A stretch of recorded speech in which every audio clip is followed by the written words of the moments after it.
બધા વૈષ્ણવને જય શ્રી કૃષ્ણ। આજે આપણે સત્તુની બરફી બનાવશું। આ સત્તુની બરફી જવ અને ચણાથી બનશે। ચણા એટલે કે કાળા ચણા, જે સાબુત ચણા હોય છે તેની બનશે આ બરફી। એ ચણાને આપણે લઈને એક કઢાઈમાં શેકી લેશું। અડધી કલાક લાગ્યું છે એને શેકવામાં, ત્યારે આપણે એને પ્રોપરલી શેકી લેશું અને અડધા કિલો જવને પણ આપણે શેકી લેશું। આ સત્તુની બરફી ચણા અને જવની બની છે। બહુ જ સુંદર બરફી બને છે। બેયને અલગ અલગ શેકી લીધું, તેના પછી બેયને અલગ અલગ આપણે પીસી લેશું અને છાની લેશું વ્યવસ્થિત।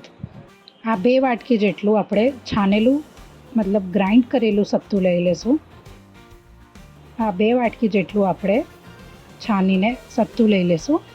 જવનું અને ચણાનું 1 વાટકી જેટલું ઘી લઈ લેશું અને 1 વાટકી જેટલી ખાંડ લઈ લેશું। આ સત્તુ અને બરફી આપણે ખાંડથી બનાવશું। આ ખાંડને આપણે મિક્સરમાં ગ્રાઇન્ડ કરી લેશું તો એ દરેલી ખાંડ થઈ જશે। સૌથી પહેલાં આપણે ઘી ગરમ કરવા મૂકશું। તેમાં આ જવ અને ચણાનો સત્તુ પધરાવીને બેયને શેકશું। 2 મિનિટ સુધી આને શેકવાનું રહેશે। એમ તો આ સત્તુ શેકેલો છે, પણ આપણે આને ઘીમાં પધરાવીને 2 થી 3 મિનિટ સુધી શેકવાનું રહેશે। શેકવાથી આની ખુશ્બુ છે એ ખૂબ જ સુંદર આવે છે અને શેકવાથી સામગ્રી ખૂબ અસલ દેખાય છે। ચાલો આપણે આને શેકીએ। મેં આમાં ઘી પધરાવ્યું છે, ઘીને આપણે ગરમ કરી લેશું। ઘી ગરમ થવા પશ્ચાત આપણે આમાં સત્તુ પધરાવશું। આ વાતનું તમે વિશેષ ધ્યાન રાખજો કે જે આપણે પાત્ર લેશું જેમાં આપણે સત્તુ પધરાવશું કાં તો દરેલી ખાંડ પધરાવશું તેમાં જલ ન હોવો જોઈએ જરાય। સૂખા પાત્ર આપણે લેવાનું રહેશે, નકર એ સકડીના અંતર્ગત આવી જશે સામગ્રી। હવે આપણે આમાં સત્તુ પધરાવીને 2 થી 3 મિનિટ સુધી આને શેકી લેશું। જે મેં તમને વિડીયોમાં પહેલાં કીધું કે આપણે આને શેકવાનું રહેશે, તે આપણે વગર ઘીના શેકવાનું રહેશે। આને એક ભારી કઢાઈ લઈ લેશું આપણે અને એમાં આપણે સૌથી પહેલાં ચણા અને જવ શેકી લેશું। તેના પછી હમણાં આપણે ઘી ગરમ કરીને આમાં શેકવાનું રહેશે। એ ખાલી આપણે 2 થી 3 મિનિટ સુધી જ શેકવાનું છે। બહુ જ સુંદર શેકાઈ થાય છે આની। સરસ રીતે આપણે આને મિક્સ કરી લેશું। મીડિયમ ફ્લેમમાં આપણે આને શેકવાનું રહેશે। 2 થી 3 મિનિટ સુધી શેકવાના પશ્ચાત આપણે ગેસને બંધ કરી લઈશું। તેના પછી આપણે ખાંડને મિક્સરમાં ગ્રાઇન્ડ કરવાની રહેશે। આ જુઓ, આ બદામની કતરન છે। મેં આ બદામને થોડીવાર પાણીમાં પધરાવ્યું હતું, તેના પછી આપણે આની છાલ ઉતારીને આની કતરન કરી લઈશું। આ સામગ્રીમાં ખૂબ જ સુંદર લાગે છે। ધ્યાન રહે કે આપણે આ બદામને જલમાં પધરાવવાના પશ્ચાત તડકામાં થોડીક વાર રાખવાનું રહેશે। તેના પછી આપણે આની કતરન કરશું અને આ સામગ્રીમાં પધરાવી લઈશું। હવે આપણે ગેસને બંધ કરી લઈશું અને આપણે દરેલી ખાંડ તૈયાર કરી લીધી છે। ખાંડને પ્રોપરલી આપણે મિક્સરમાં ગ્રાઇન્ડ કરીને દરેલી ખાંડ રેડી કરી લઈશું। હવે આપણે આમાં દરેલી ખાંડ પધરાવશું। ખાંડની માત્રા આપણે ઓછી યા વધારે પણ કરી શકે છે, એ તમારા ઉપર ડિપેન્ડ કરે બધું કે તમને સામગ્રીમાં કેટલી મીઠાશ જોઈએ છે શું। હવે આપણે આમાં 1 ચમચી એલચી પાવડર પધરાવશું અને સરસ રીતે મિક્સ કરી લઈશું।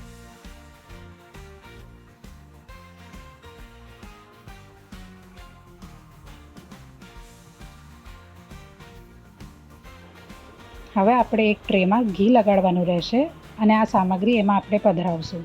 અહીંયા આને નાની ટ્રેમાં પધરાવ્યું છે સામગ્રીને, તમે ચાહો તો મોટી ટ્રેમાં પણ પધરાવી શકો છો।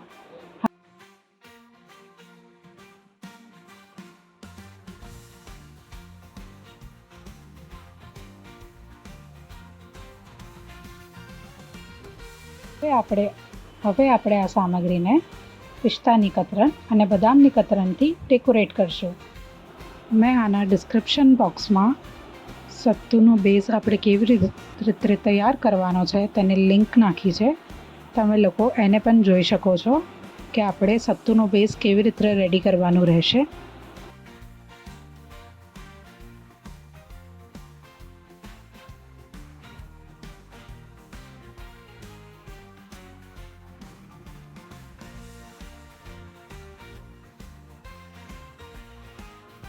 હવે આપણે આને 1 રાત માટે રહેવા દઈશું અને કાલે આને કટિંગ કરશું, જે શેપમાં આપણે ગમે એ શેપમાં।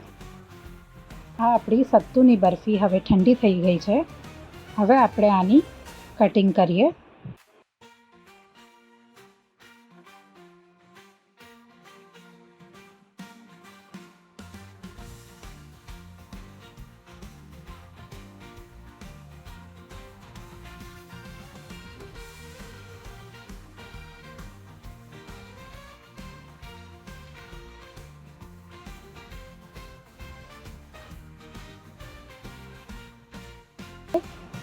એક જે સૌથી પહેલાં કાઢવાવાળી બરફી હશે તે જરાક ભટકી જાય છે, બાકી બધી બહુ સરસ નીકળે છે.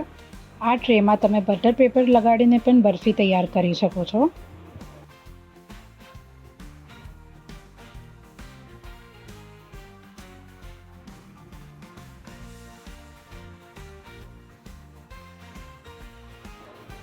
ખૂબ જ સુંદર અને કોમળ સામગ્રી સિદ્ધ થઈ છે સત્તુની બરફી. હું આને તમને તોડીને બતાવું. આ જુઓ, ખૂબ જ સુંદર બની છે આ સામગ્રી. આ આપણી સત્તુની બરફી તૈયાર થઈ ગઈ છે સામગ્રી. ખૂબ જ સુંદર અને સોફ્ટ સામગ્રી બની છે. તમે લોકો પણ તમારા ઠાકોરજીને ભોગ ધરો આ સામગ્રી. અને જે પણ પ્રોબ્લેમ આવે સામગ્રી બનાવતા વખત તે મને કમેન્ટમાં જરૂર પૂછજો. બધાને જય શ્રી કૃષ્ણ.